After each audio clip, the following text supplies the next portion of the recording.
Welcome back, Business 110. Finally, we're going to look at the cash flow statement and how to read it.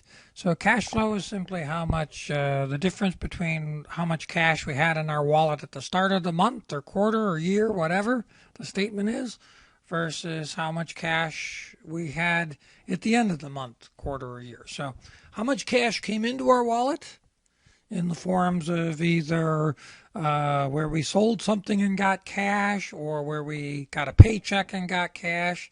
Subtract everything that we paid out in terms of cash, like maybe we purchased some things, etc.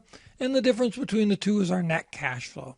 So a couple things we want to understand when we're analyzing a business is I think we want to know how much cash is being generated from our day-to-day operations. And I'll show you why that's important in a minute. You can get a little sense for what they're using the cash flow for that they generate from operations. What are they doing with it?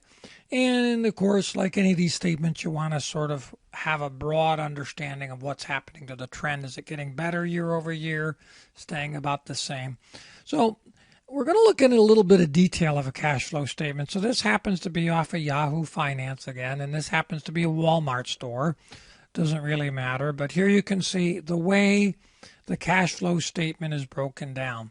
It's broken down into three broad categories. You can get cash from operations. That means how much money you're generating from the day-to-day operations of the store.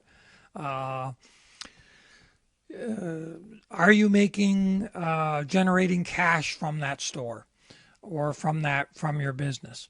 The second way you can generate cash is by selling investments.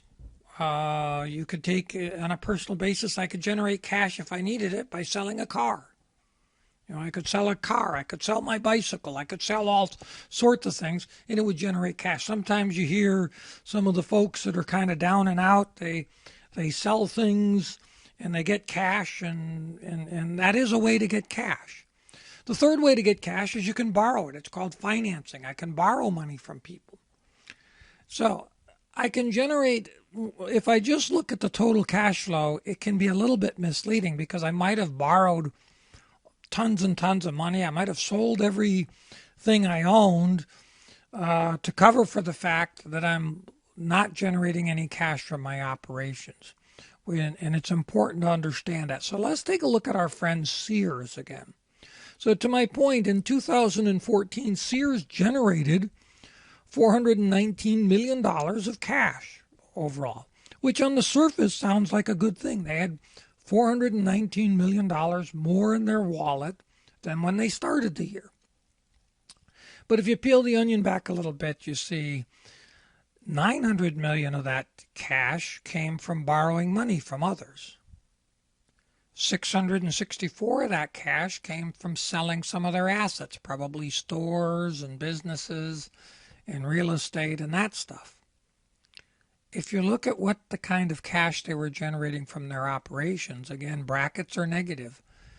They were losing over $1 billion in cash from the day-to-day operations. And just like in your personal life, if every single month you spend more than your paycheck, it's just a question of how much cash you have. You'll eventually run out because you can't keep borrowing from people forever, and you can't keep selling assets forever.